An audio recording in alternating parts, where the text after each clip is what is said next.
Pada pertemuan kali ini, kita akan membahas mengenai tipe-tipe penelitian kualitatif.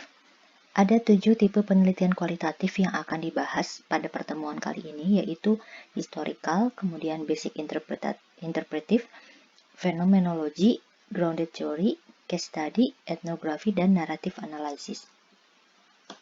Yang pertama adalah historical. Jadi historical ini merupakan salah satu metode penelitian kualitatif yang melakukan pendekatan historis, misalnya melacak tentang berbagai urutan kejadian dan menampilkan informasi mengenai urutan kejadian tersebut.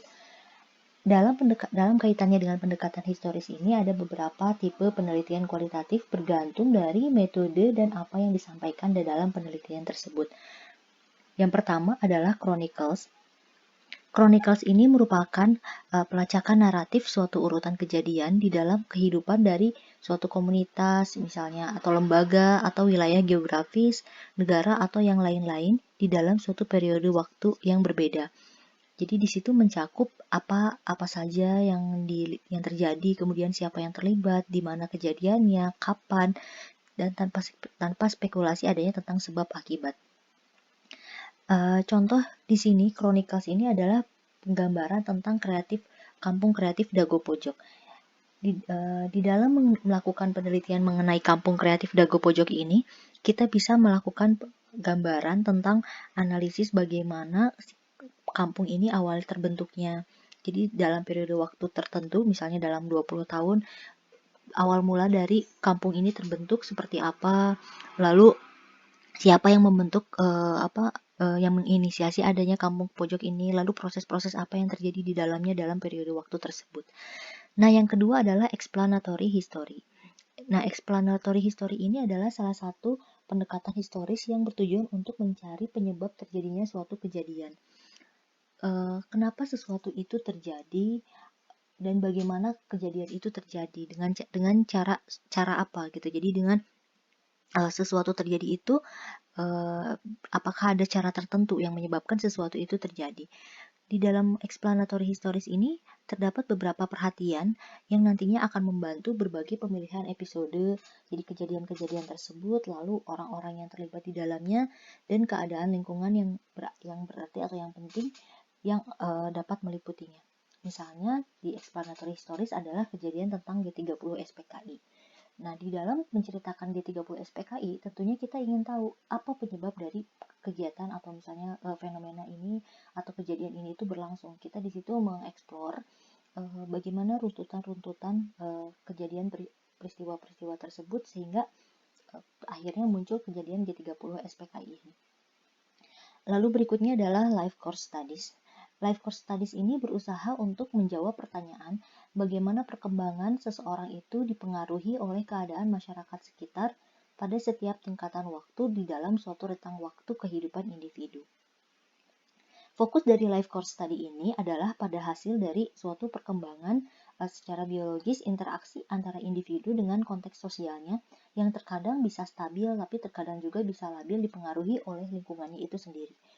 Misalnya contoh dari kasus life course studies ini seperti perkembangan Rahmat Jabaril ya, kalau mungkin Anda tahu dia merupakan salah satu penggagas kampung kreatif Dago Pojok. Kalau tadi bagaimana kemunculan dari kampung kreatif Dago Pojok itu kita namakan dengan penelitian chronicles, tapi ketika ingin tahu misalnya seseorang itu muncul gitu ya dipengaruhi oleh keadaan masyarakat sekitarnya, itu maka kita bisa memberikan contoh si penggagasnya ini gitu ya. Nah, di situ penggagasnya ini dia harus bisa menjelaskan bagaimana perkembangannya dia gitu ya, sehingga dia bisa berinisiasi untuk membentuk kampung pojok ini. Jadi perkembangan dia dengan lingkungannya, apa yang mempengaruhi dia, di situ harus bisa dijelaskan sehingga akhirnya muncullah ide untuk membuat atau menggagaskan kampung kreatif Dago Pojok ini. Nah, yang berikutnya adalah evaluative history. Evaluative history ini merupakan suatu cerita atau laporan masa lalu di mana isi dan bentuknya ini sangat dipengaruhi oleh nilai pendapat para ahli sejarah. Jadi untuk menilai sifat keadaan tindakan orang yang diinginkan ataupun yang tidak diinginkan, yang sesuai ataupun yang tidak sesuai, bisa juga yang efisien ataupun tidak efisien, dan bermoral ataupun tidak bermoral. Nah, contoh dari evaluatif historis ini misalnya adalah cerita tentang evolusi manusia. Nah, di sini cerita tentang evolusi manusia yang mengatakan bahwa manusia itu awalnya adalah dari monyet yang kemudian berubah berevolusi menjadi manusia ditambah dengan kepintaran dan perubahan bentuk fisiknya. Bagaimana cerita evolusi ini bisa muncul karena itu didasarkan kepada para nilai atau pendapat ahli sejarah tersebut. Yang berikutnya ada yang dinamakan dengan combination historis. Jadi combination historis ini merupakan kombinasi dari berbagai metode penelitian kualitatif historis sebelumnya. Jadi bisa kombinasi dari chronicles, explanatory, evaluatif ya, dan lain-lain. Yang ini pada dasarnya adalah terdiri dari deskripsi faktual yang berusaha bukan hanya menceritakan tentang urutan kejadian, tapi juga berusaha untuk mengidentifikasikan sebab akibat dari suatu kejadian dan menilai kejadian tersebut dan tindakan orang apa yang akan dilakukan ketika kejadian tersebut berlangsung. Nah, misalnya combination historis ini menceritakan deskripsi faktual tentang Perang Dunia I dan Perang Dunia Kedua. Jadi di situ ada comparison case ya, jadi membandingkan antara kejadian di dalam Perang Dunia I dan Perang Dunia Kedua.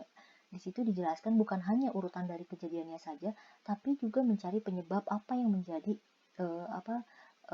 trigger atau yang mendorong kenapa Perang Dunia ke-1 itu bisa berlangsung dan kenapa Perang Dunia itu bisa berlangsung. Di situ juga ada nilai-nilai atau pendapat-pendapat ahli sejarah yang dilihat dari misalnya bukti-bukti dokumen yang ada gitu ya, catatan-catatan sejarah dan lain-lain.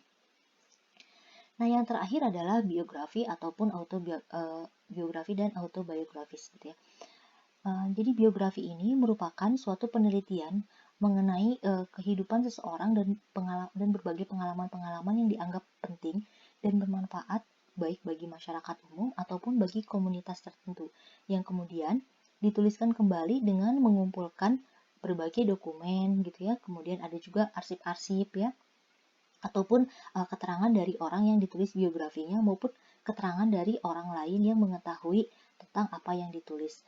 Nah, tujuan dari penelitian biografi ini adalah untuk mengungkapkan epipani. Epipani itu apa? Yaitu epipani itu merupakan suatu pengalaman menarik yang sangat mempengaruhi atau mengubah hidup dari seseorang gitu. Jadi biografi ini hanya ditulis ketika untuk orang-orang yang dia itu bisa memberikan suatu pengaruh, memberikan suatu nilai atau bisa menceritakan suatu kejadian apa yang dialaminya dan tentunya itu bisa menginspirasi orang lainnya gitu. Nah, data yang diperoleh dari data yang diperoleh ini kemudian diinterpretasi oleh si peneliti seolah-olah peneliti itu menuliskan pengalamannya sendiri, gitu ya. Nah, padahal biografi ini bisa jadi orang yang dituliskan itu sudah tidak ada, tapi kita mengumpulkan informasi dari orang-orang terdekatnya yang bisa menceritakan atau menggambarkan pengalaman-pengalaman menarik dari orang yang akan ditulis biografinya tersebut. Di sisi lain, biografi juga dapat dikatakan merupakan suatu studi mengenai catatan dari kehidupan orang lain yang kehidupannya ini hanya berupa deskripsi episode-episode di dalam seorang individu, ataupun itu juga bisa mencakup interpretasi dari penulisnya. Jadi di dalam catatan ini bisa juga berupa pendapat atau penelitian atau penilaian tentang bagaimana orang lain itu mempengaruhi perkembangan biografinya, penilaian dan keputusan-keputusan orang yang mempunyai hubungan kunci dengan kehidupannya. Atau misalnya spekulasi bagaimana riwayat hidup itu dipengaruhi oleh lingkungan fisik dan sosial yang dia tempati.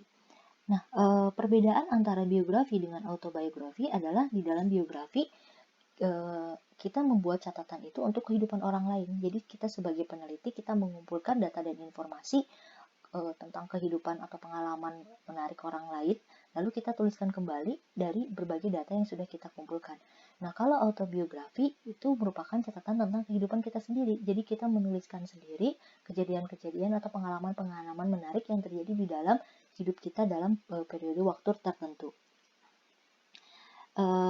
Ketika kita membuat biografis, tentunya pertama kita harus mengorganisir ya berbagai pengalaman-pengalaman objektif tentang hidup responden ya ataupun hidup kita sendiri. Jadi karena ini merupakan salah satu pendekatan historis, tentunya pengalaman hidup juga harus dibuat di dalam dibuat secara historis. Jadi periode waktu dari tahun yang paling lama sampai ke tahun yang paling baru itu kita buat pengalaman secara historisnya. Nah, lalu dari pengalaman historis tersebut mungkin bisa kita reduksi, kita ambil yang hanya pengalaman-pengalaman yang menariknya saja, lalu kita atur secara kronologis. Nah, kemudian kita mengidentifikasi dan mengkaji berbagai makna dari kisah-kisah yang dipaparkan tersebut. Nah, pada akhirnya riwayat hidup responden ini atau riwayat hidup dari kita sendiri itu dibuat di dalam bentuk narasi, di mana narasinya ini nantinya akan berfokus terhadap pengalaman hidup, ya, berfokus juga terhadap kehidupan dari individu dan berbagai teori yang berhubungan dengan pengalaman hidup dari yang kita tulis biografinya tersebut, gitu ya, dan berbagai keunikan-keunikan yang terjadi ketika dalam kurun waktu tersebut, gitu, secara kronologis.